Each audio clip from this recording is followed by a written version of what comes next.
County Council meeting to order. This time we will have a motion to approve the agenda. So moved. Second. All in favor signify by saying aye. Aye. Opposed by the same sign. The ayes have it. This time we have our invocation by Councilmember Kenley. Thank you, sir. Would you all let's bow in prayer, please? Dear Heavenly Father, we thank you for the blessings of this day, and thank you for the cooler weather. It feels so good and so refreshing on us. Don't ever let us get to the point, dear Lord, we don't appreciate the little things in life, especially the little things that you do for us day to day. I ask for your blessing on this meeting tonight. I ask that you bless every family that is represented in this room this evening. And I just ask that you let us go the direction we need to go with this meeting, and that we make good decisions for our council, for our county. Dear Lord, I thank you for the men and women who are giving us the freedom to meet and to have our freedoms of meetings in the United States. Please keep them out of harm's way. Again, be with us through the rest of this meeting. Get us home safely tonight. Get a good night's rest to live to see another day. All these things I ask in your precious name. Amen. Thank you, Ms. Kenley. This time I will receive a motion for the approval of the minutes of July 22nd, 24th, 29th, 31st, August 14th, and August the 20th. So moved. Second. All in favor signify by saying aye. Aye. Opposed by the same sign. The ayes have it, Ms. Brown. This time, we are going into public comment. Ms. Brown? The first person to speak tonight is Ms. Beth Jenkins on the matter of annual allocations and conflict of interest.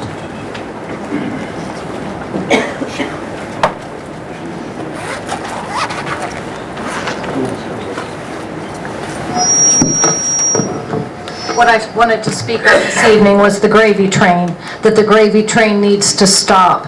The annual allocations in the amount of $66,780 that are paid to the council members here with absolutely no receipts required is absurd and no way to run a business. I think that gravy train needs to stop immediately. Also, I think, Mr. Pope, that there was a conflict with the lost meeting. I don't think that it's appropriate for someone from your consulting firm to come and give us a speech or explain to us about lost. I do think that that is a conflict. I also think that on the agenda tonight, the things you're going to speak about, I don't think you've taken the temperature of the people and the citizens. I think that you have, you need to update us on the lost audit, the money, the property taxes versus the raise in the millage rate, and there's just so many other things. Ms. Kinley, I also have an issue with you being late to the other meeting. I think it was disrespectful at Midlands Tech that you were 33 minutes late and proceeded to snicker and say that you thought the meeting was tomorrow. Disrespectful to every council member here, every resident, and the other council members from the city that were there also. Inappropriate. You should be there on time and prepared. It's not funny when you're late. I also think that by some people not attending, that their districts, they have no vote, no representation, no voice. That's unacceptable. You should be here and representing us. You should speak, and you should let the constituents know what's going on. So far, all you do is receive information. There's no information, no answers coming back to any of us. It is frustrating us. We are getting angry. There's misinformation. There's rumors. And we deserve, as stakeholders, to have answers to every question. We deserve that. We demand that. The other thing is we would also like to request that Mr. Ferguson, you resign. There is a vote of no confidence growing in this county. You do not have a vision. The way that you maintain the things that are going on, the decisions that are going, it's obvious that the county is not going in the right direction. And we would like for you to resign. as soon as possible. We cannot afford you. We cannot afford the decisions that this county is making, or that this council is making. Thank you. Thank you. Ms. Faye Sandow, on the subject of medical reimbursement. Good evening, I'm Faye Sandow. In the July 23rd edition of the Herald Independent, I read that when some of our council members learned of the opinion of the South Carolina Attorney General's office, that state law prohibits a county from using public funds to make cash payments directly to individuals, it was enough to convince some of our council members to stop accepting county dollars for insurance and tuition reimbursements. I guess I should say thank you. However, it was beyond disturbing to read that there is no intention on the part of Ms. Kinley or Mr. Ferguson to repay the money they received. So I have to ask you, what gives you the right to keep something that isn't yours? Mr. Ferguson, you said in the paper that you accepted the money in good faith, and it was the opinion of your attorney that the money not be repaid. Ms. Kinley, you said everything about the payments was done above board, so I assume that you're not going to repay the money either. I have to ask each of you, where are your principles and your ethical standards? What do you live by that makes you think it's okay to keep this money? Where is your integrity? Again, I don't care about the history of how all this came about. That's behind us. What matters is now. What matters is our county and what we have to do to move forward. I have information that was prepared by and received from Ann Bass, the Deputy Controller. These reports reflect that the amount of money received by Ms. Kinley, Mr. Ferguson, and Mr. Trapp from just 2008 through the current date is $97,196. $97,196. That was $72,390 for insurance reimbursements and $24,806 for tuition. If you, the leaders of our county, can't find it within yourself to do the right thing, which for me is to repay the money, then I say take the money and run. Submit your resignations to Mr. Pope tonight. Thank you. Mr. Mike Ward, on the subject of invalid payment. Good evening, council, citizens. I'm going to be ringing the bell a second time on the same issue. Over $450 a month, that's how much money some of our council members have been paying themselves in lieu of health insurance. I understand this has been going on for 4 years, 4 long years. Over 23,000 taxpayer dollars received improperly, perhaps illegally. We want the money back. I've heard that at least one of you intends not to pay it back, suggesting you took it in good faith. Perhaps you didn't notice the change, that the fact that you should pay it back. How can you claim to be leaders of this community and not do the responsible thing? It is my opinion these monies are stolen goods. The fact that you didn't know where you're stealing doesn't change the fact. You took taxpayer dollars you are fully aware of now, that you were not entitled to that money. The fact you have quit taking the money proves that you know it was wrong. Fix it. You have an opportunity to do the right thing, and I expect you to do the honorable thing and pay us back. If our council chair is unwilling to do the right thing, then it seems obvious to me that the council needs a new leader. Thank you. Thank you. Mr. Vernon Pilot, on the subject of spending.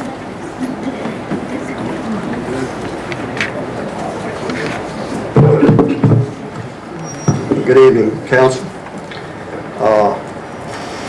I'm here to talk about spending that's been going on, and I can only address the last 12 years since I moved back here, but you guys are doing a great job. Anybody believe that? No. Okay. Many years ago, you guys started down the road of spending the taxpayers' money in a reckless and frivolous fashion. I'm only going to list a few of those. Number one, you hired a county administrator who was not properly vetted. Did you do your due diligence on his past history? I don't think so. Number two, you built spec buildings in the industrial park with no water sewer available. What were you thinking, eh?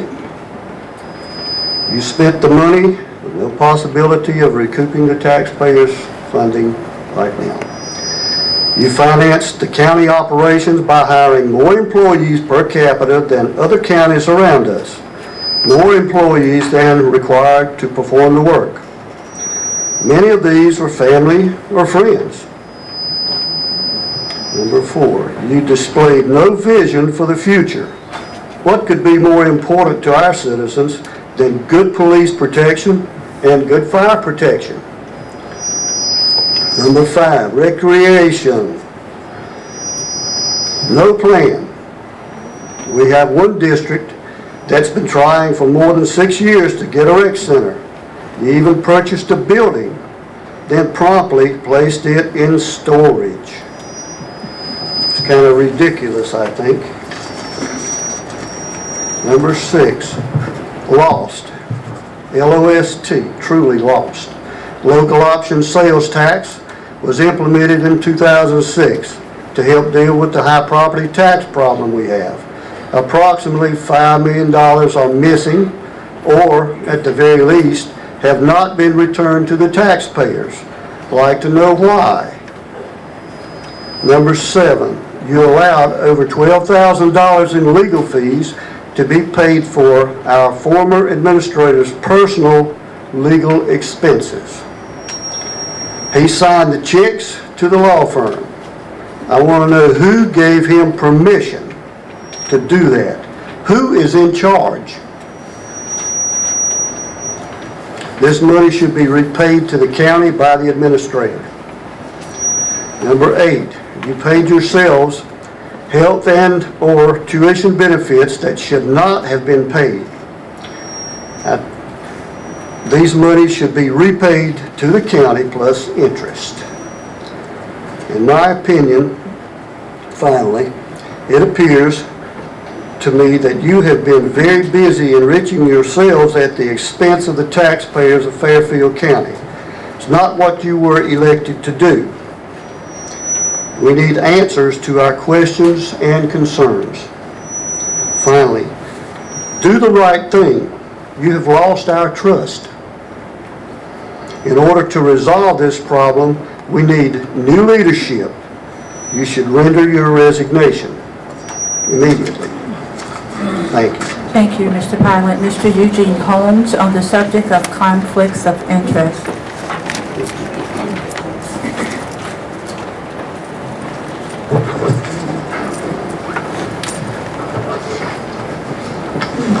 Good afternoon, fellow citizens and council.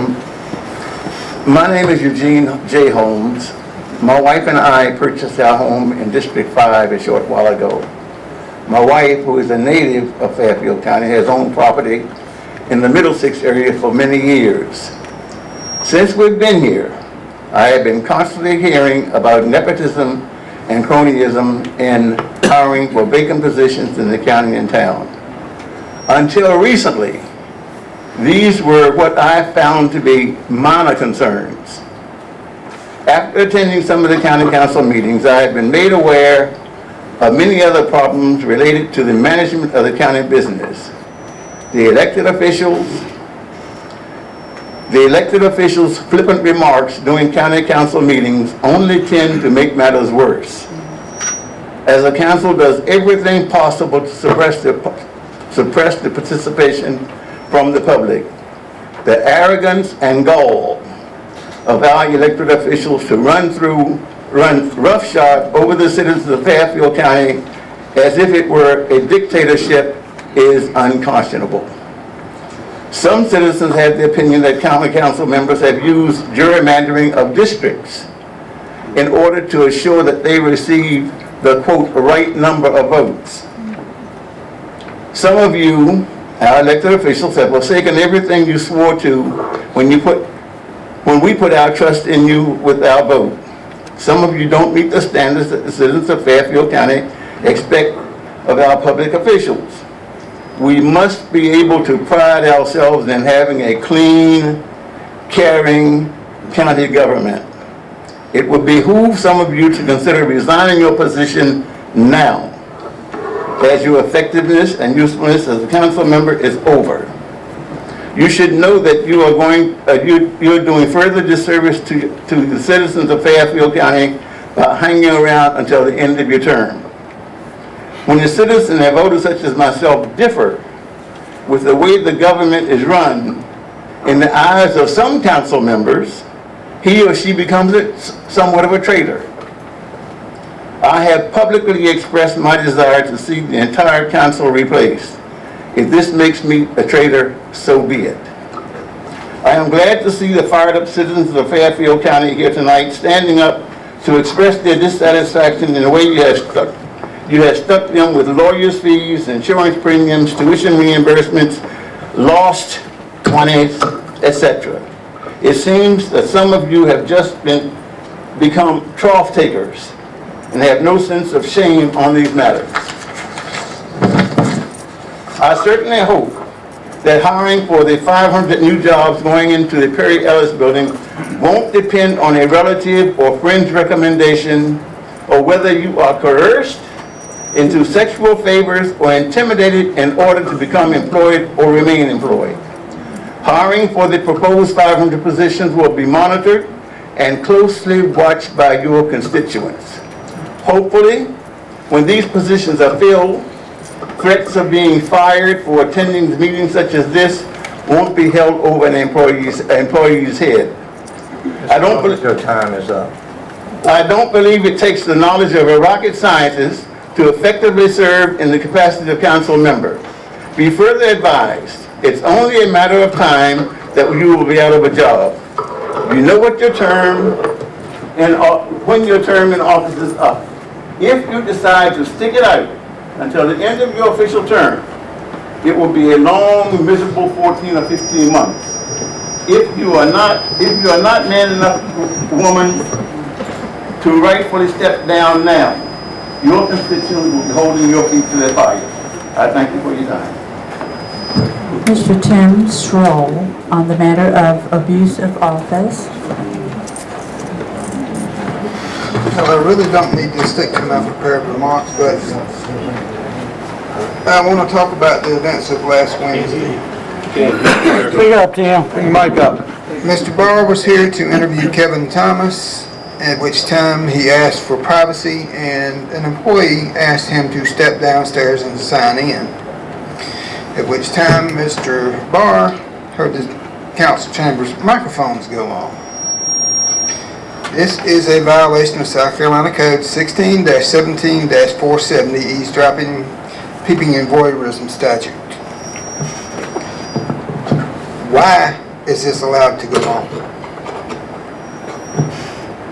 Why are we sitting here with another county employee putting us in a position of getting sued once again?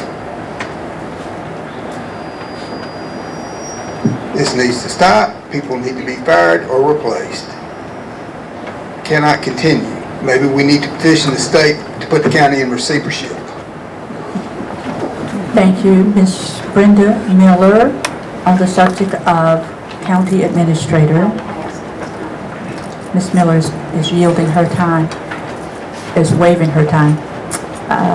Senator Clayton Coleman on the matter of where we are now. Thank you. I appreciate it.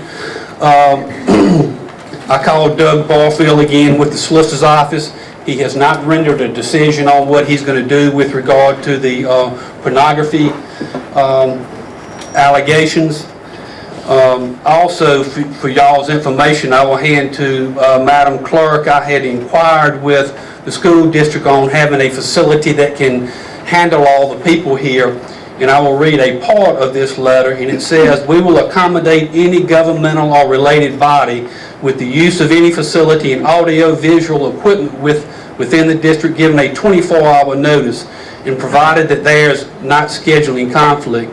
Many of the facilities are equipped and able to handle the latest technology, and we also have portable equipment which can be set up and utilized at most locations."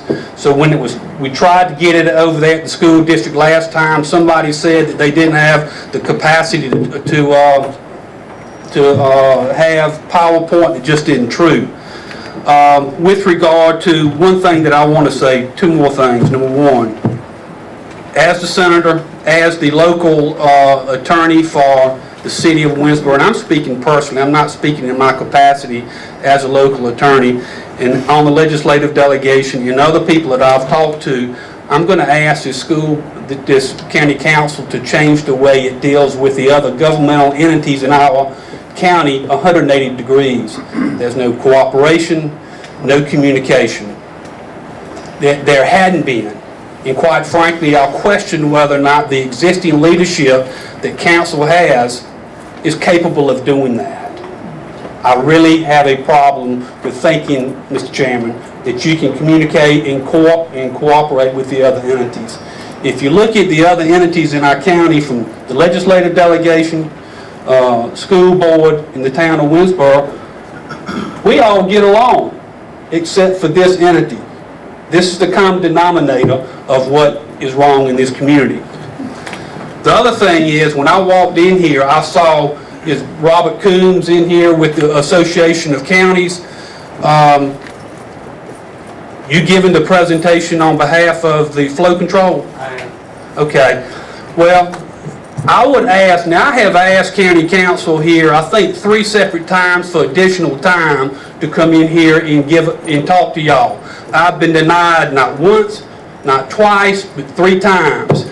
I requested additional time within the proper amount of time, stating what I wanted to talk about, and now that y'all are trying to deflect the attention from y'all to me in this bill that's pending in the legislature, I want an answer right now, Madam Clerk and Mr. Chairman, if y'all will give me 30 minutes to refute what you're going to hear today, to explain the other side of the story on flow control. So will I get an additional 30 minutes to explain that bill?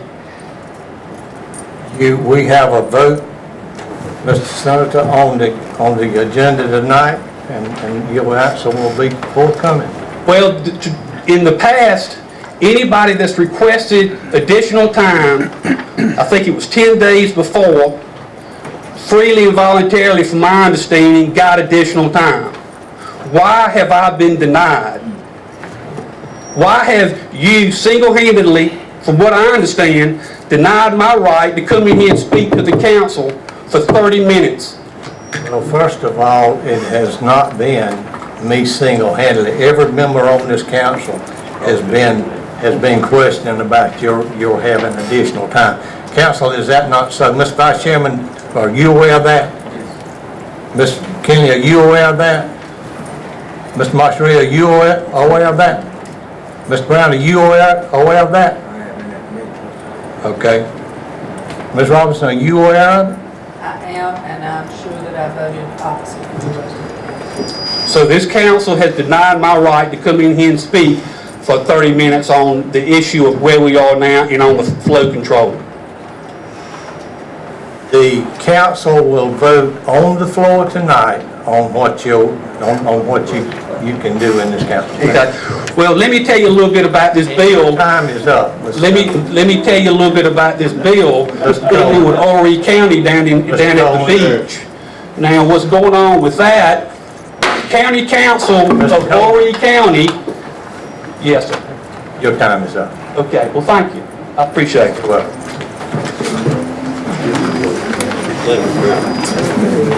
Mr. Bob Harrison, on the subject of county council. Good evening. I find myself here yet again, I think the 4th or 5th time. There's something that you need to know about me that you're probably not aware of. I despise contention. I hate a fight. I don't want to be here. I want this council to be doing what's right for the citizens of Fairfield County, no more, no less. No more, no less. It takes something. I believe that Councilman Perry has mentioned before that he has sat on this side. He understands what it takes to come up here and address this council. It has to come from your gut. And your pulse is racing, and you don't want anything to do with this. I'm not a contentious person. I'm not here to have an argument with anybody. I want things to be done right in Fairfield County. If you will give me one moment, I have an agreement here that I would like to hand out to Ms. Kinley, Mr. Trapp, and Mr. Ferguson for your signatures, if you will.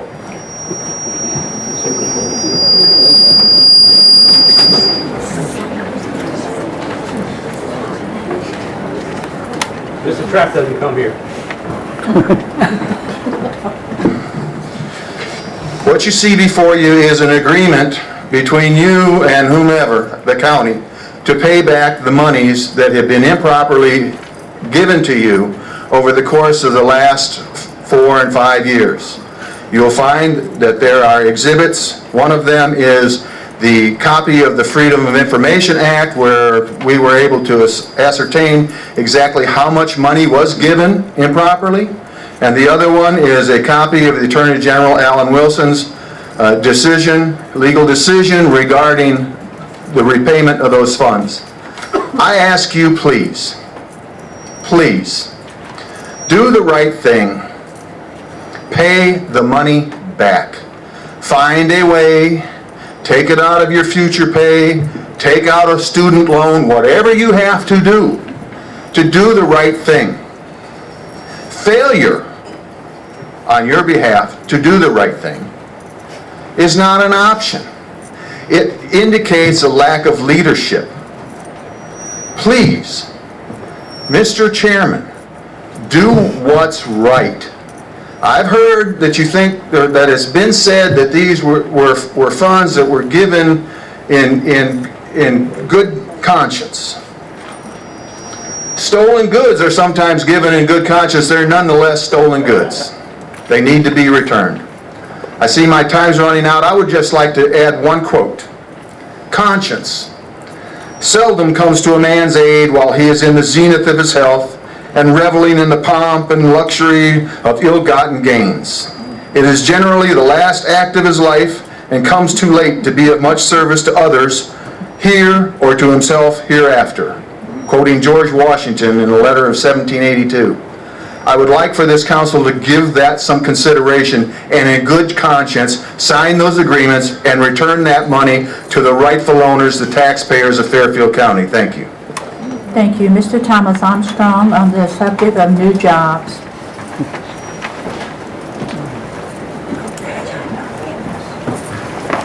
Good evening to the taxpayers, to the council members of Fairfield County. I came tonight to say to the council and to those who are involved, thank you very much for your diligence in bringing forth another company to Fairfield County. As you all are aware that we are in desperate need of employment for our citizens so that we can reduce our unemployment rate and get people back to working. And I also want to take this opportunity to say to everybody, for those of you who don't know me, my name is Thomas Armstrong. I was once the president of an organization called Fairfield Parents Association, which we actually organize just as you are, and we follow in Fairfield County, but not against the county council, more so against the school board. And just like you all, we attended every meeting and we packed the house and we voiced our opinion. As citizens, you have that right to voice your opinion. If you're dissatisfied with your representative, you have that right. We definitely took it and we did it and we did it and we did it. We even went a step further. We even sued the school board. I don't know if any of you all remember, we sued the school board as Fairfield United Action, a group of taxpayers. We sued the school board. In actuality, we actually won in court. It was concerning a test, but still yet we won in court. At the end of that day, we felt extremely well about what we had did, and I'm not taking anything back. I don't regret anything I did. But having hindsight now, looking back on what we did and how we did it, I don't regret it. I'll do it again. But once the smoke had cleared and all the dust had settled, we was victorious. We standing there all happy. But when you really looked at the whole picture, Fairfield County as a whole, we lost. Yeah, we won the victory. You know, we won. The test did not count. But as a whole, Fairfield County, we lost. The TVs were out there, we had the media out there, we marched and we protested, we did everything that you all are doing. And I just say to you now that I have hindsight, I caution you all, take an opportunity to sit down and discuss this, remove the cameras. Because see, what the cameras show is the rest of this state that Fairfield County still have issues. What jobs coming to Fairfield County and we still fighting amongst ourselves? How can anything get better when we get in the public and bring our our business to the public, the rest of the state of South Carolina. Who's coming to Fairfield County when we can't handle all issues within Fairfield County? Now, I agree. If a council member have done something wrong, you have the right to chastise them, you voted them in, you have the right to vote them out. But just be cautious, because at the end of the day, when all the smoke clear, Mr. Ferguson and all the rest of them might be gone. But who really loses? Is it Mr. Ferguson that loses, or is it the Fairfield County that actually loses? I just cautious you. You know, council, you have a right to answer to the people that elect you. I would like to see this thing done in a more civilized meeting. We don't need to be attacking one another. We need to sit down and figure out what went wrong and what can we do to fix the problem. Now, it's only my opinion, and I understand my opinion is like my vote. I only have one, so I have given it to you. But I seriously, I want you all to really think about your approach. What you're doing is what you believe in, great. But just think about what's going to happen at the end of the day when everything is said and done. Who really wins? Thank you all. Thank you. Mr. Randy Bright on the subject of broken. Broken. That describes our current county government. Broken in so many ways. Just listen to the people that have gone before me to articulate all or a few of the many issues that we have. And to summarize, very high taxes, among the very highest in the state. Very high expenses, among the highest in the state per capita, if not the highest per state in the capita. Yet on the other end, low ethics, low services, no return on our money. Problem after problem. This goes to the leadership of our government. The first part of the leadership is right at the county council.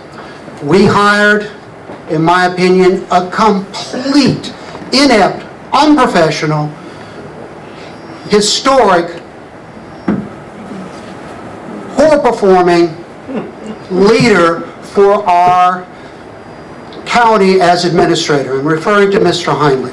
5 of you on this board, even though all the newspapers in North Carolina said this guy is no good. He doesn't know what he's doing. Gaston County said he's no good. Yet you hired him and you kept him for 12 years. Incredible. I think one of the council members mentioned at one of the meetings, well, you all don't understand. Government's not like business. No, you don't understand. Government is like business. It must be run properly. It must be run efficiently. It must be run with planning and vision. It must serve its clients, all of us, all the citizens out there. Government indeed must be accountable and hold its people accountable. Going further, this last hire, no offense, Mr. Pope, but there's just far too many conflicts with you being an employee of one of the firms that we do business with, and one of the firms that connects other firms to this county.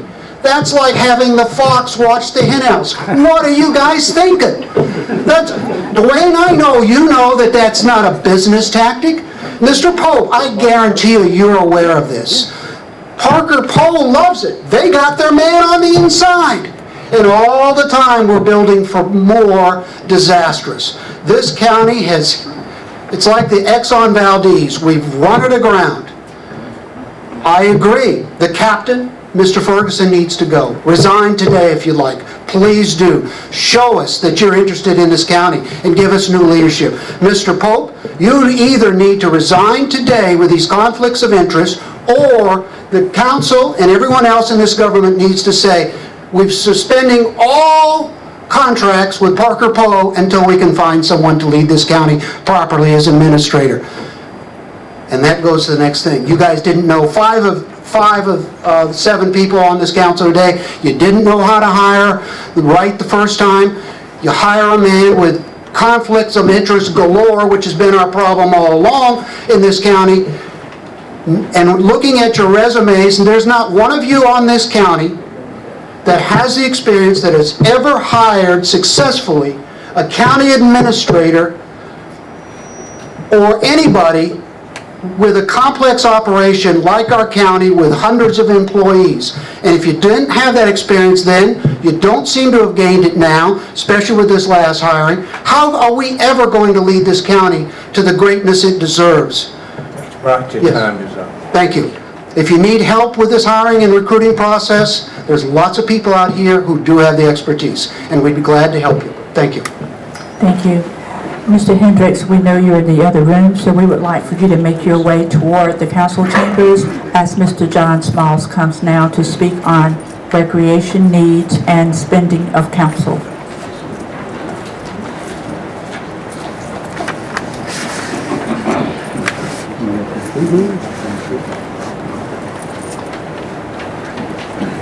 Good afternoon, citizens of Fairfield County Council. My name is John Smalls. I'm a lifelong citizen of Fairfield County. My family's been here for 100 years or more, so I am committed and indebted to this county. I have two items. One is a comment and the other is a request. The comment is just to commend the council on bringing these jobs to Fairfield County. There are 500 jobs that's come to this county that's dreadfully needed. I live in a community that's so many unemployed folks, so I'm excited to see this happen. So whatever role that you may play in assisting in getting this element electronics to come to Fairfield County, I'm pleased and we commend you for that. But my request is this, my request is the lack of recreation activities or facilities in this county. There are dreadfully few facilities in this county for our young folks and for our adults. You know, we have such a high incidence of obesity, of diabetes, other related issues that can be assisted with recreational facilities, especially with our senior citizens. And I'm requesting that we really do the right thing in voting and allocating money for facilities. I have met with a couple of council members individually, and we are planning some things. We plan to meet with you more. But in reviewing the 2012 audit report, this council spent $34 million on activities in Fairfield County. $1.4 million was spent for recreation and cultural activities. Less than 5% of the budget went for recreation and cultural activities. That is a dismal amount. In reviewing the audit reports of other counties, surrounding counties, they're doing considerably more than we're doing. We need to look at what we can do more and better. There's an agenda item to approve a facility in Dawkins. It's been a drawing board for a long period of time. Those folks have waited, they have prayed, they have done all the things that they need to do, but still we have not gotten approval. We need your approval. We need for you to do this. And there are other facilities coming to you in the small town community. I've been out my life. There is not a facility nowhere near for recreation. And that's unacceptable because we're taxpayer persons in this county as well. And we want you to look very closely at those things and to make sure that when you do your vote, bring recreation to our county to help with the health issues and to help with the citizens in this county. Thank you very much. Thank you. Mr. Clifton Hendricks, on the matter of thanks for the job you do.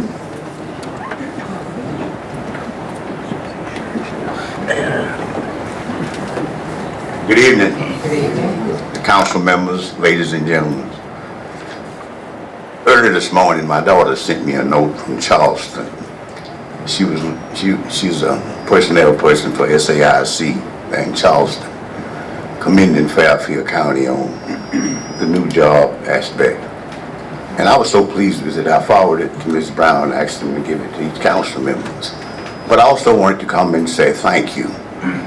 At the same time, if a person that has 2 or 3 children that's in school and they get a job at that facility, if you look at the starting wages, which is $12.50, around $26,000 a year, when that parent sends that child to school, is that the median?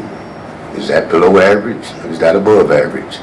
And as you talk to the various CEOs, let them know that our children are striving. And when they can't get the necessary things that they need without subsistence, that makes them feel kind of small. Our people is ready to work. Midlands Tech have come and want to assist us. And the last thing I want to say is that I'm not going to single out one council member, because when I look at council, I look at it as council. If one council member is weak, the whole council is weak. If our administrator is weak, that means council is weak. because you are a team. And when you do things, it reflects on not only us, but also the whole council. Again, I said thanks for all the research you do and the decisions that you make. Sometimes it might not be acceptable, but it is my prayer that you have given it the best that you have. Thank you very much. Thank you. That concludes the public comment time. Ms. Brown, why hadn't I been called? Just skip me intentionally? No, sir, certainly not. I beg your pardon. Mr. Bill Haslett, taxes $2. I beg your pardon. Thank you. Mr. Haslett had signed number 3, and I apologize, council, and to the citizens that I overlooked this name. Thank you, Ms. Brown. Ladies and gentlemen of the council, citizens of Fairfield County, I've handed out a little handout, and I hope some of you have got it. And I hope it's not illegal to hand out this. I just got it out of the state source information from the counties, South Carolina counties.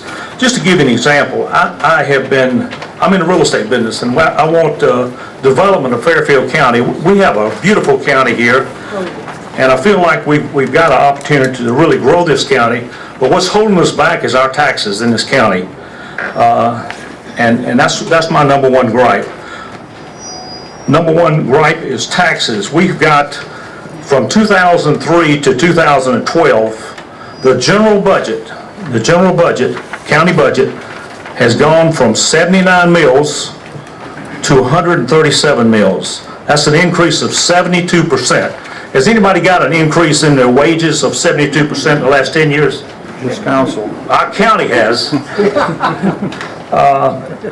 If you paid, just to give you an example, in 2012, your taxes, if you were a resident of Fairfield County, living here in the county and from Fairfield, your taxes on a $200,000 house, that's Lake Wateree, would be $1,603.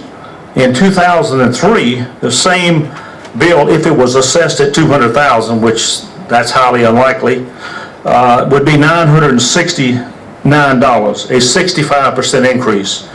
If you're one of those residents that own a house at Lake Wateree that is not a permanent resident, your taxes in 2003 would have been $3,398. Now it's $4,842, an increase of 42%.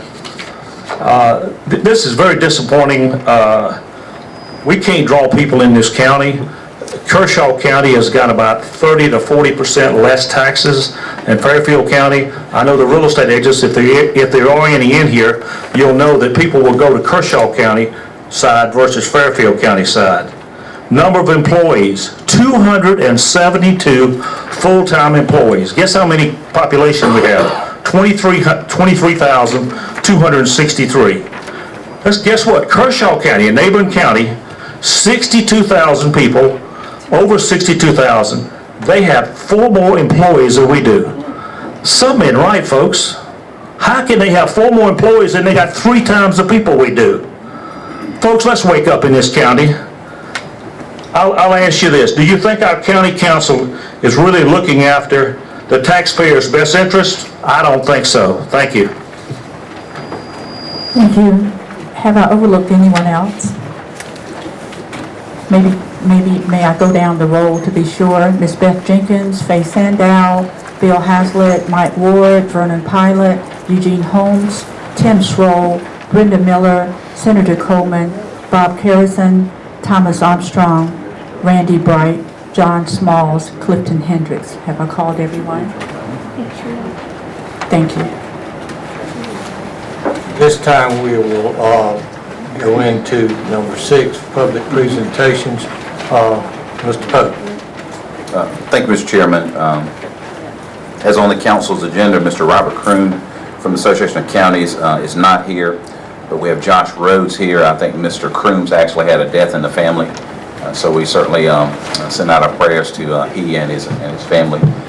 This was just for a short amount of time to present the information to the county council. Thank you, Mr. Administrator, Mr. Chairman, members of council, and citizens of Fairfield County. I appreciate you guys having me here tonight, and this presentation is as much geared toward the citizens of the county as it is to the county council. So this affects everybody in this room, and I do hope you'll pay attention and get some good information out of this presentation. As you'll see for the slide behind me, it says "Don't Dump on South Carolina." What that is, that's the campaign against the bill that Senator Coleman brought up when he spoke earlier, which he referred to as a flow control legislation, and that's House Bill 3290. What we've phrased it as is the "Don't Dump on South Carolina" campaign, because that's what it's all about. Next slide, please. What council has to ask yourself, and what you as citizens need to ask yourself, is why are my waste disposal rates going up? That'll be a consequence if this bill passes, because counties will have to increase fees on solid waste pickup as volume decreases. What exactly are they dumping in that landfill? If you don't have a landfill in your county now, you will at some time, and you won't have any control on what goes into it, because county council, city council, or any other governmental entity can't keep waste or anything else out of a private landfill. It's called the Commerce Clause. Where is it coming from and why? If these landfills are turned private and they get all the capacity in the state, the waste that will come into this county and any other landfill in the state will be out-of-state waste. The reason for that is in-state waste, the average tipping fee, and that's the fee to take waste to a landfill, a lot of you know, is about $33, maybe $38 a ton. New York is willing to pay $150 a ton to dump waste anywhere but New York. There was a New York article recently that said, "We'll pay anything, we're just so glad the landfill's not in Staten Island anymore, it's down in South Carolina," and we love that. That's what New York has to say about South Carolina. It's their trash can. Why can't you do anything about it? And that's what the citizens will be asking of council and every other elected official that represents them. Why can't you do anything about it? That's because businesses will have the control, and businesses aren't responsible to taxpayers. They're responsible to shareholders. So if you are a shareholder of Waste Management or Public Services, you should be in favor of the bill. If you're not, you should be opposed to it, and it's that simple. Why did you let them dump this human waste, or is there medical waste too? That, you can't control what goes into that landfill. They can bring whatever they want from New York, and believe me, human sludge, as it's referred, is trained down to Lee County every day, and they are in a dogfight of a lawsuit to try to get some reparations from that, because that landfill has really ruined their quality of life in Lee County. Are these uncomfortable questions? They are absolutely uncomfortable questions, and we'll need an answer. You'll have to make the South Carolina Senate, particularly Senator Coleman sitting right behind me, feel the same way. He needs to know why this is a bad bill and why you would be against it, and I hope everybody in here would be. The last line on there will say, H 3290 must not pass, and that is certainly the truth. Next slide, please. This is the logo for the campaign. Again, it's called "Don't Dump on SC," and this is what needs to be conveyed to all the senators in the state. Don't dump on South Carolina. We are not the nation's dumping ground. Next slide, please. The act, as what Senator Coleman referred to as the Flow Control Act, is actually titled in the legislation the Business Freedom to Choose Act. Well, it's actually more of the business freedom to choose to dump up whatever they want, wherever they want Act.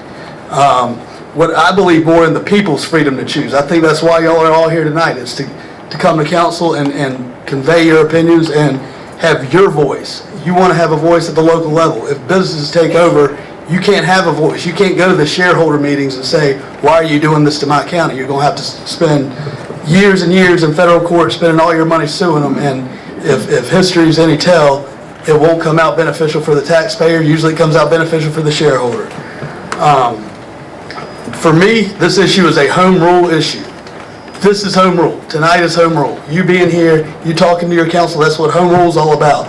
You're able to come here and voice your frustrations with council, and if you don't like the way they react to it, or if they don't do it, you can vote them out. And I work for council, and I'm on their side, but I'm on your side too, and that's what home rule is. It's the people's ability to choose, not the business freedom to choose. It cripples your county's ability to maintain waste operations. The states were mandated to control or to dispose of all solid waste in the counties in 1990. The EPA came out and said, we got to do something about all these landfills, all this solid waste piling up. We'll make the state and local governments do it. So what did the state do? They made the local governments do it. It was working fine. Counties have control of solid waste. Well, the big waste companies, I'm not talking about the small hauler in Fairfield County. I'm talking about the big national waste companies, Waste Management and Republic. They said, well, we already control 76% of the waste market. We'd like 100. 100's better than 76, and if I was a shareholder, I'd be towing that same line. But this will cripple your county's ability to maintain waste operations. The state gave the county a mandate to take care of solid waste, and this ties their hands on their ability to respond to it. Another point, and I know if I do get refuted, it'll be said that this has nothing to do with out-of-state waste. This bill has nothing to do with out-of-state waste. Well, companies like that, they don't look 1 or 2 years down the road. They look 5, 10, 20, 40 years down the road. The bill absolutely has to do with out-of-state waste. It'll lead to takeover of public capacity by private companies, and once, as I've said 3 or 4 times already, once the private companies own it, you can't say boo about what they can put in that landfill. As long as it's approved by the EPA and DHEC, which is not hard to do, they can put whatever they want in that landfill. Senator Coleman, when he spoke on it briefly earlier, said this was a local issue.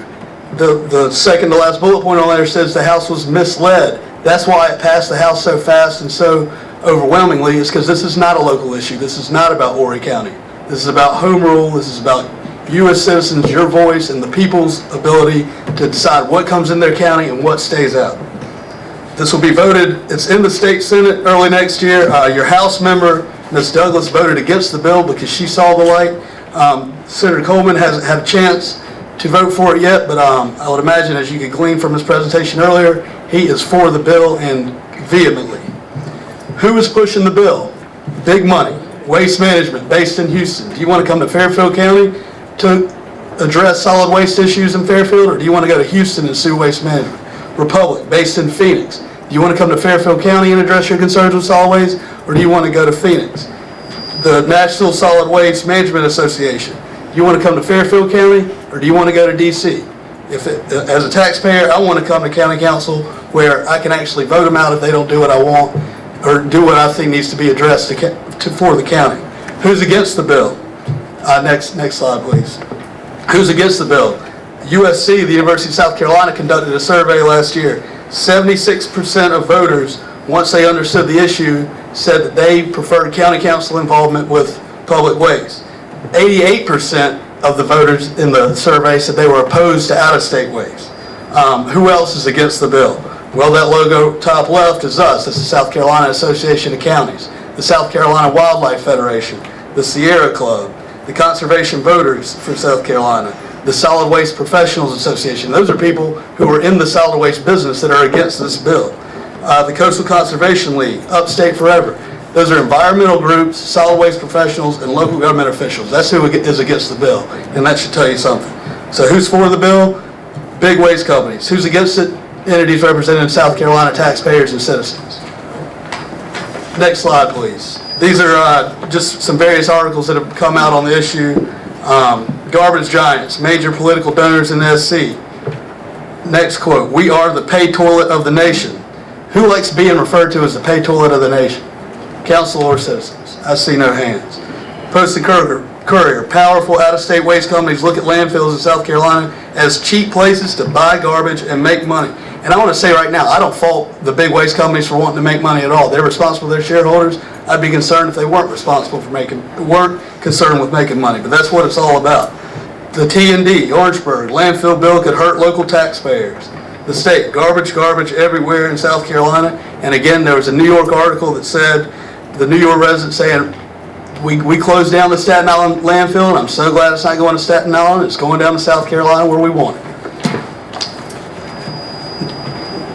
Waste in South Carolina. One of the arguments you'll hear is, you heard it's a Horry County issue. No, it's not. It's a home rule issue, and every citizen in every county should care about that.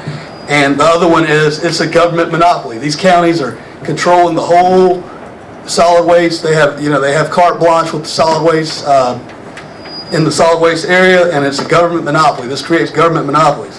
Well, there's currently 17 landfills in South Carolina. 9 are public, which will be affected and eventually will be shut down if this bill passes. 8 are private. That's almost 50-50.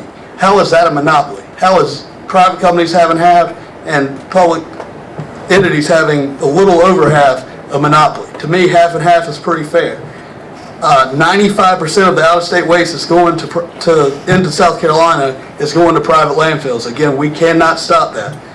Public landfills are required to have a certain percentage of recyclable materials. Part of the Solid Waste Act was we had to come up with a recycling plan to reduce waste. We're trying to plan for the future, for future generations, so your kids, your grandkids, your great-grandkids have a place to put their solid waste that's produced in Fairfield County, not the solid waste of people they don't know from New York, New Jersey, North Carolina, and everywhere else. Next slide, please. What is it, this effort? This bill is not an anti-litter campaign. It's not about Palmetto Pride or Keep America Beautiful. It's not about limiting landfills. Landfills are necessary, but they're necessary for South Carolina taxpayers, for their waste, for their planning. They're not necessary for the big national waste companies to make a lot of money. What is it also not about? About bashing waste companies. Now, y'all might find that hard to believe because it sounds like I just did that. But they do, even if they don't know all the landfills, they do a lot of the hauling services. When you ride around Fairfield County or anywhere else, you see the big green cans with WM on it. Those are good, and that's the whole point. This is not a monopoly. They are very much still in the business of waste management. Next slide, please. What this effort is about, protecting home rule. Home rule is your ability to come here and affect what happens in your community. That's what this is about, your ability to do that. You will not be able to go to a private company to their shareholder meeting and say, stop dumping waste in Fairfield County. You can come here and you can say that. Protecting your bonding capabilities. Bonds are how you pay for everything. When you open a landfill or you start a solid waste plan, you bond out to come up with the money to make the capital expenditures to start that plan.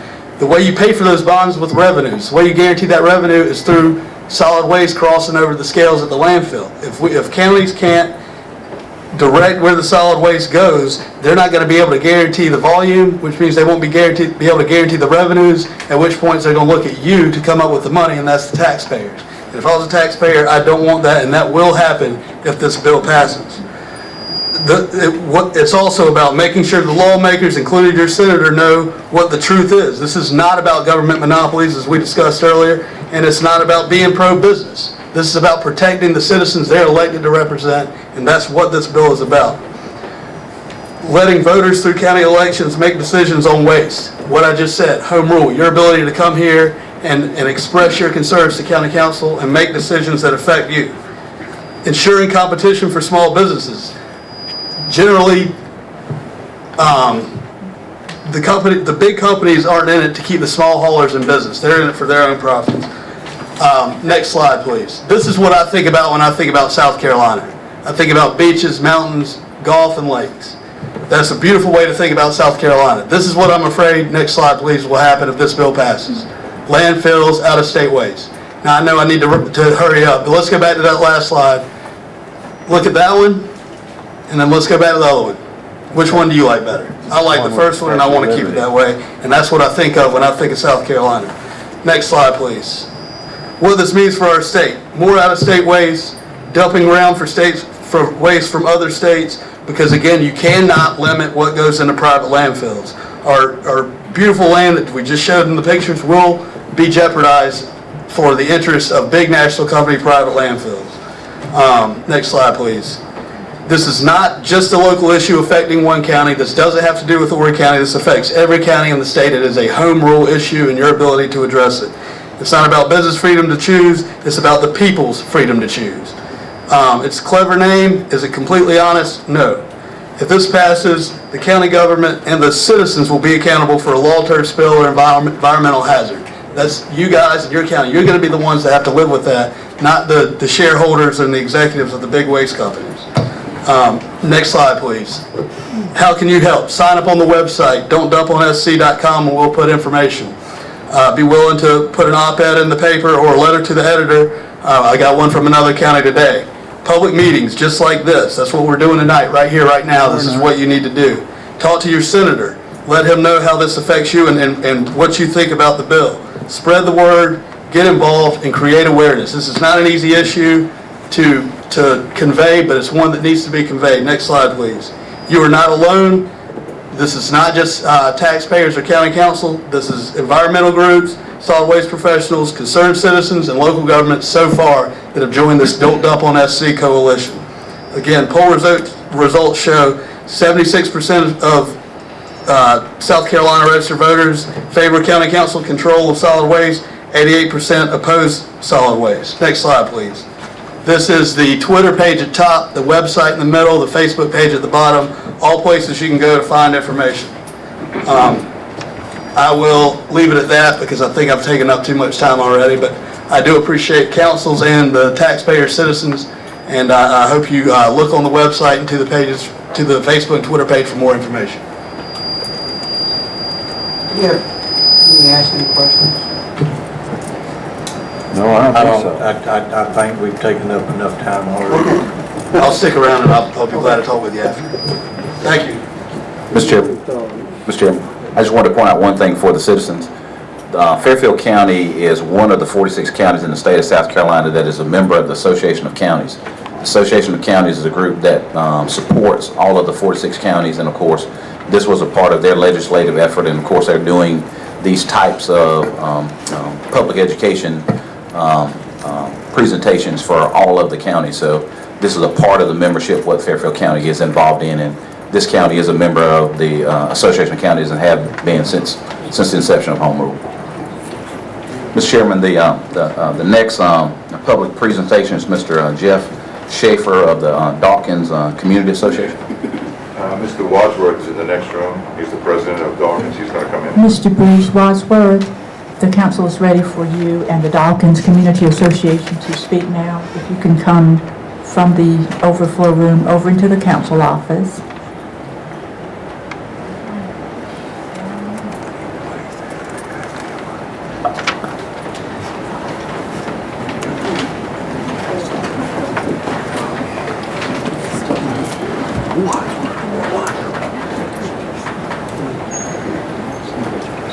Good afternoon, county council members and citizens of Fairfield. We are here again, once again. I have to say, I hope this is my last time.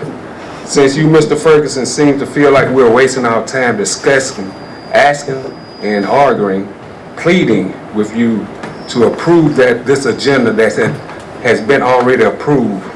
We have come before this county in the last 4 months religiously requesting, again pleading with you to consign members of to do the right thing. Unfortunately, we believe that you do not have the right intentions for our community at large, since we're not in your district. You know, $500,000 was approved several years ago, approved by the county members, signed and elected. $87,000 of that $500,000 was spent on a building that is sitting somewhere collecting dust, taxpayers' money. Shall I repeat the last one? It's in a storage, and you can't find enough excuses not to elect on our land. Before I tell you three, are you looking at the expression of the faces of the citizens that are sitting here tonight? So you've taken $87,000 from $500, that would leave us $413,000. You gave us a price on that building. That building is paid for. That shouldn't have even been in that price. Watery has a facility down there that they spent $1 million on. $1 million. How do they get the right to have a $1 million facility and we can't even get a simple facility? You council and you members of the board need to put your feelings aside. I don't care about the disagreements that you have with mortuary. We shouldn't take the sting for that. Whatever happened back then or whatever is happening, we need to know where's the remaining of that money. We would like to see that building erected. You're wasting our time. You're wasting your time. You're constantly saying we need to come up with a plan. Mortuary has a plan. Why are you holding up his plans until you decide what you want to do? Let him move forward. Let us move forward with that wreck. That building shouldn't be sitting there collecting dust. That's taxpayers' money. And you're sitting there. Is there a building? Where's the remaining of the money? What happened to it? Can anyone tell me? I guess not. So with that, do the right thing, erect that building. That building is sitting there, is not doing anybody any good, sitting in a place that we don't even know. Every time we ask about the money, I don't know what happened. Nobody knows what happened to that, the remaining of that $500,000. Mr. Perry, you say you would like to do a study. Who spends that kind of money on a building before doing a study? You should have did the study before you bought the building. I mean, it's common sense. You don't buy a building that's sitting in dust for over 10 years, and now you want to do a study. 10 years ago, if that building was bought 20 years ago, that study should have been done before you purchased that building. I think it's a holdup for the Dawkins community. I think you have something against Kamaya Mortuary. That's not our fault. That's not our problem. That's not why we are here. We are here to let you know that we know that there's money to erect that building. Why are you sitting on it? I don't know. Why are you holding him back from a project that he's already got plans for? I don't know. But we would like to know. I tell you this, I won't be back to ask for something that's already been approved for that area again. I did it religiously. I did it, as respectful as possible, and enough is enough. I plead with you tonight, do the right thing, please. Thank you.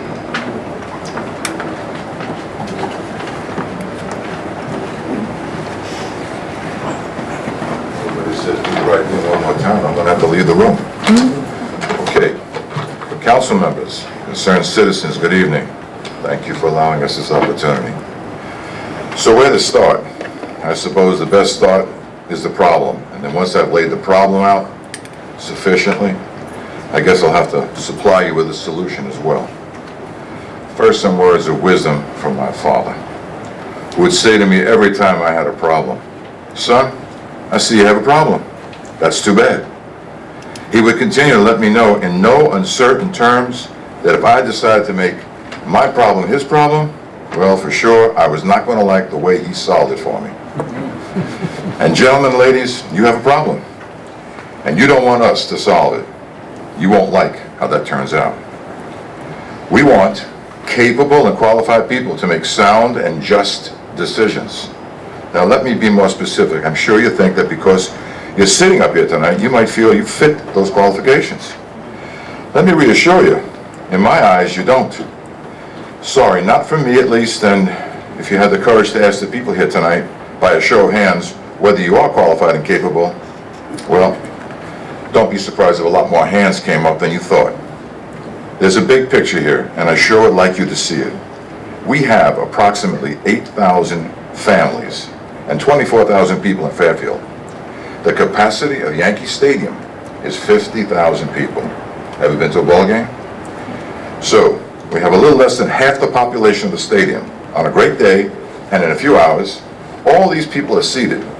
Someone comes around yelling, peanuts, popcorn, beer, whatever else they want to sell. And they all manage to be served. Kind of amazing when you think about it. 50,000 people in one place getting what they paid for. And should an emergency arise, a fire, anything, they're prepared to take care of it. Right then, while the game goes on. Now, Hilton Head Island has 34,000 full-time residents. I know because I used to be one of them. I lived there for 15 years. I moved here because I was sick and tired of walking out of my house, having people taking pictures of my home and the island traffic. Silly when you think about a reason for leaving. The crime never got out of hand. You can eat off the curbs, and out of every plantation on the island, grass is cut every week. I'm sure you noticed how manicured the entire place is. I understand that you were there recently. I lived in Palmetto Dunes. Were you aware that they managed to have a Little League baseball games for just about every age kid in school? The same with golf lessons and leagues to teach your kids how to play. You know, now that I'm recounting all the opportunities my kids had, not to mention a decent education. Every student on the island learns how to swim because we're surrounded by water. The high school has an Olympic-sized pool enclosed for year-round public use. Restaurants and shopping, movie theaters, it's a place that people want to visit. Now, I don't necessarily want all that I gave up when I lived on Hilton Head to be here in Fairfield. However, some things just don't make any sense. With the amount of tax money you folks collect, not to mention spend. Let me give you a little example. I had approximately the same square foot house I live in now. My taxes, and this included a private security guard gate, were $2,900. My taxes here are the same.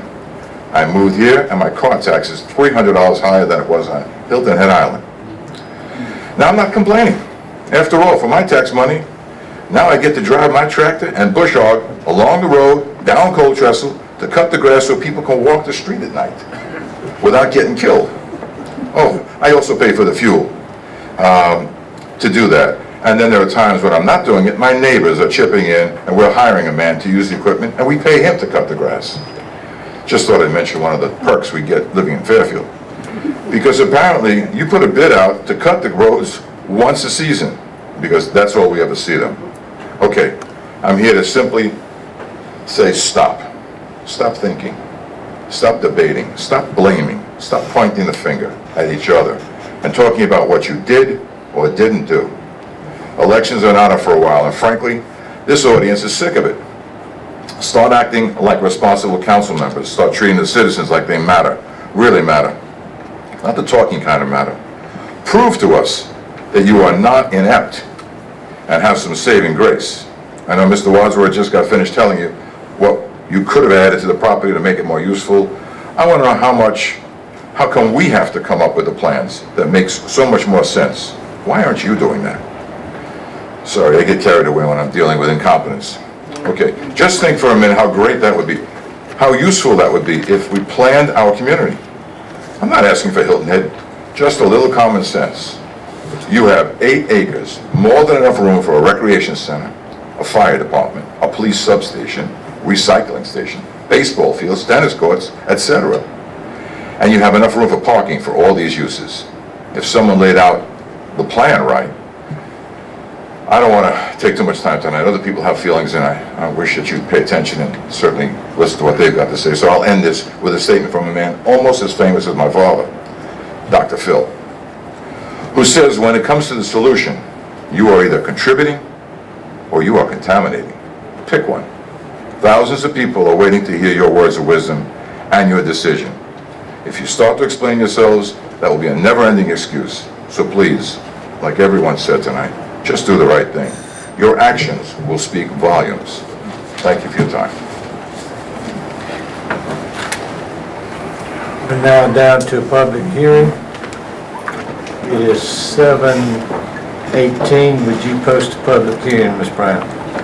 Authorizing Fairfield County, South Carolina to purchase and develop approximately 1 acre of real property to be used as a recreational mini park and other related matters. Have any signatures? Ms. Beth Jenkins is the only person signed to speak on the public hearing matter.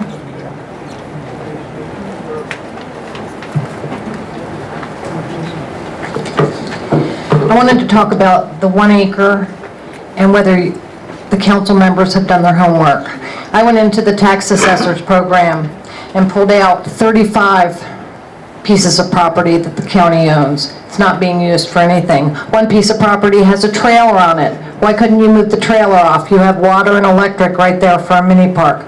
Why are we spending $15,000 for 1 acre? This county's financial house needs to be in order before we purchase anything else. I was also told on my way into this meeting that Wanda Carnes knows people that would even donate an acre so that they didn't have to pay the taxes on it. Now, what kind of option is that? Are you doing your homework? Are you earning your wages? I don't think so, but I do have a copy for each one of you, so you can look at the properties. Have any of you looked at them? Check it out. Save our money. Don't spend anymore.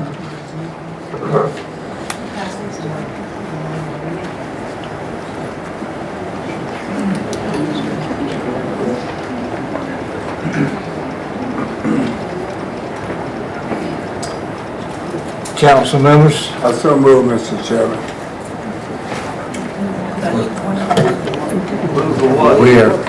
We're in public hearing now.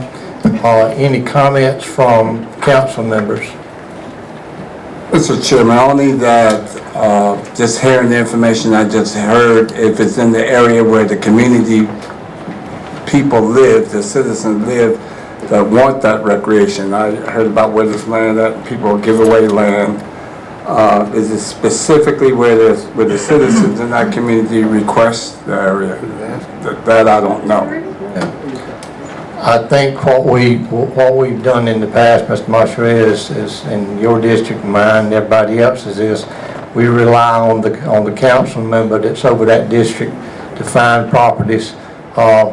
We shut down a mini park about a quarter of a mile from this particular location for a couple of reasons, and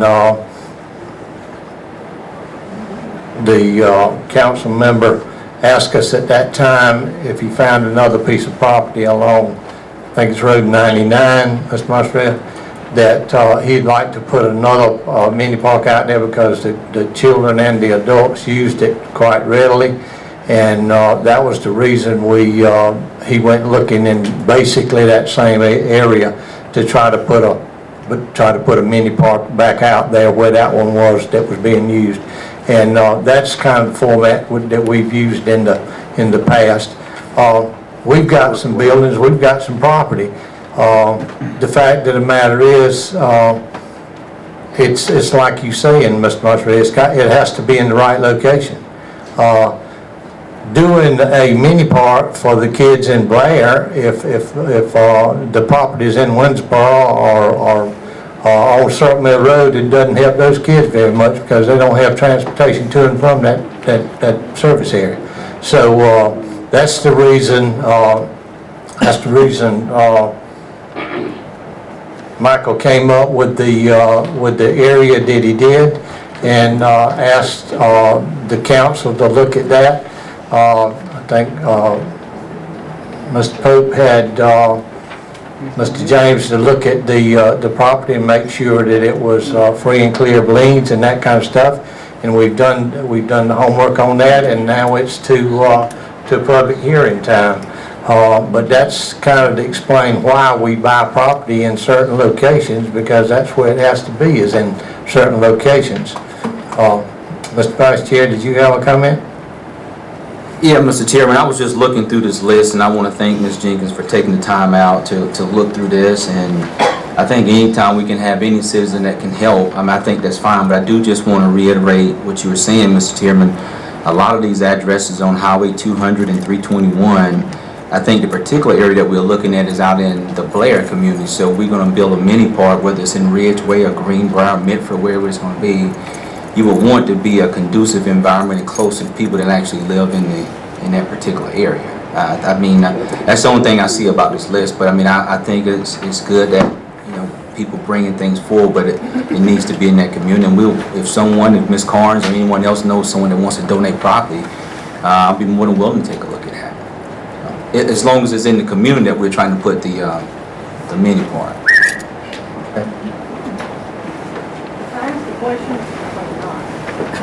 How much are we paying for this one? There's not, where in Blair is property of $15,000 an acre, and honestly, the assessed value is nowhere $15,000 for any property in Blair, unless it's on the lake. That's where I'm confused about all this. If it's on 99, I got a guy I can call right now, probably give us an acre or two. I'm not just saying that, it's true. Well, Mr. Chairman, I think I'll be more than happy to talk to Ms. Carnes after the meeting so I can figure out where this property is that she's talking about. I think we would have to get into a discussion with the district representative from that district. I don't think we could make decisions for that particular entity. Okay. Any other council members? If not, I'll close this. Yes, sir. Just want to also mention that this item is up for second reading in the public hearing. So if there is public information that wants to be brought forward, that information can be forwarded to my office for us to look at and consider. However, there has been a due diligence on the property thus far, and those things that you said from the council member standpoint were looked into. However, if there are other options to consider, that could be looked at prior to third reading and a final reading on the matter. Okay? If any member of the public has property on Road 99, and this is where this community is, that somebody has an acre that they'd like to give, Ms. Carnes, or then we can certainly talk about it and get Mr. Trapp involved with it, because that is his district, and so we would have to certainly run it by him and get his input on it. But that's a good suggestion, Mr. Pope. At this time, yes, ma'am. With the wisdom of the council, we have $500,000 to spend per district. And I understand that this is one of the ways that Mr. Trapp wanted to spend his was to do mini parks. And also, I think that Mr. Perry and I had discussed bringing back and discussing and actually planning through the recreation study that we had 3 or 4 years ago as to what was best for the entire county, not just one little section. But this council also, in its wisdom, decided that it was best to let each council member decide what they wanted for each district. So this is the way that Mr. Trapp is choosing to start spending his $500,000, is to put in this replacement mini park for the citizens on 99.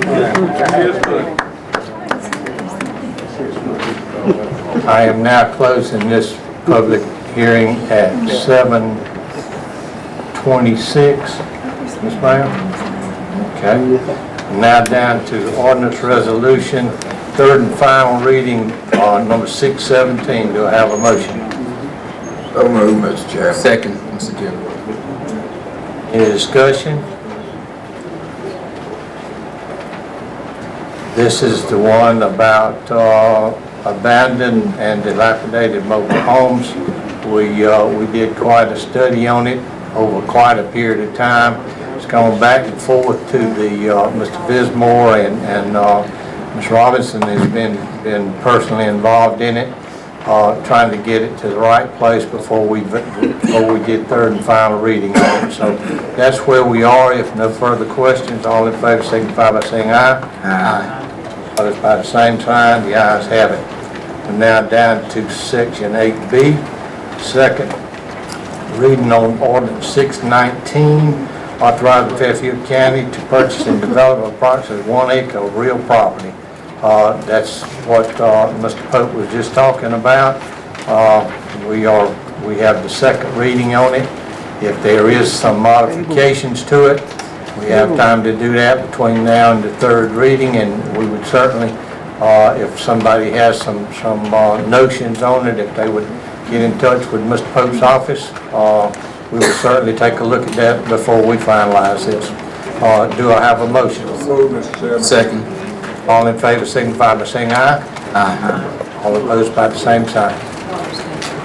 One abstention.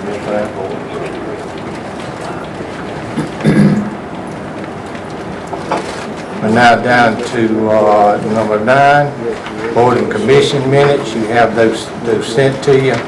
We didn't have any commission appointees this time. We don't have any old business. We're now down to new business. 12A, request to address council for 30 minutes. Does somebody have a motion? So moved, Mr. Chairman. Any discussion? Mr. Vice Chair? Mr. Chairman, I would like to weigh in on that.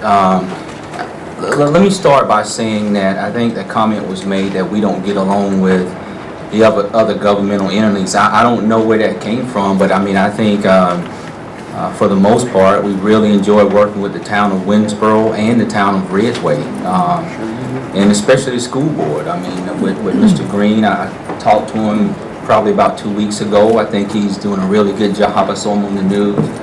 But I think that overall, I think that the governmental entities normally try to work together. I think we have some opportunities to get better and grow and partner together. But I think for the most part we get along well. I actually had a chance to talk to the mayor of Jenkinsville today, and I think that you know, the way things have happened in the past, sometimes maybe he's felt that he did not belong, and I could even understand that sometimes. But I do think that for the growth of this county, that we all need to work together and partner together as a governmental group. And I think in order to frame this, in order for it to be as productive, and because I do think the citizens need to be involved, I think they need to be present when we have these type of discussions. But I do think that as a governmental entity, I think we all probably need to get together with our delegation, that includes Senator Coleman and Ms. Douglas, to sit down maybe and talk about it and frame some things. Make sure we're going in the right directions. We have a plan in place and some goals, and sit down and talk about those things. And then when we come back and present them to the folks that elected us, and so they can be involved in what's going on. But as far as a 30 minutes, I would prefer, and if someone wants to address council, I think that I would be more than open, and I would hope that this council is open to sit down and talk with our delegation. But doing it in an open forum without actually having an opportunity to sit down and discuss what issues we want to bring forward, I don't know how fruitful that will be in any type of meeting. I think you have to have an agenda, and the people that are going to be involved need to know what that agenda entails.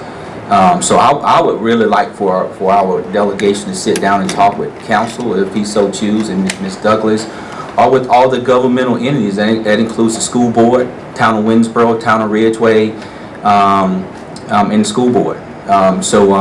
I think I would prefer to do that. We do that now from a governmental, when we have our governmental meetings, when we have all of the stakeholders from a government standpoint, municipalities and county council, and I think that's what that's normally for. But I do think that we need to sit down so we can have some type of organization and some type of plan before we present anything to the people. Ms. Robinson? I would say it's not often, with the times I've sat here, that an elected official that has higher and more votes out there for him than I do or her has asked for time to come and speak to us. I have no idea what he's truly going to talk to us about. But at the same time, I hear what Mr. Perry is saying, but we know how these governmental meetings have gone. Very seldom have we had a chance that we all sat there and chimed in and made comments. It's usually just been reports from what's going on with each entity. At the same time, we've had times where we needed to have invited the senator and the House member to come in because we needed their support desperately on some different issues that were going on at the State House. Maybe some guidance on what we could do to participate. I know that the association has a time that we all go down and there's an opportunity to go over to the State House one particular day. There's also times that the association, which is, I'm talking about the South Carolina Association, calls and says their most important issues. We all need to show up in our numbers and make sure we're speaking to our senator and to our House member. There's also times that we need to sit and talk to them in a different episode or different setting than going to the State House, and I have no problem with us showing up in numbers there. But when they're at the State House, and I understand this because didn't serve, but I worked down there for 14 years. That's a hectic place. They're in there trying to do the business of the state, and I don't know how many of you have ever availed yourselves of going down there. I can remember the first time I went was in 5th grade, and Prince Hollins was the lieutenant governor at that time, so that's telling y'all how old I am. But I thought,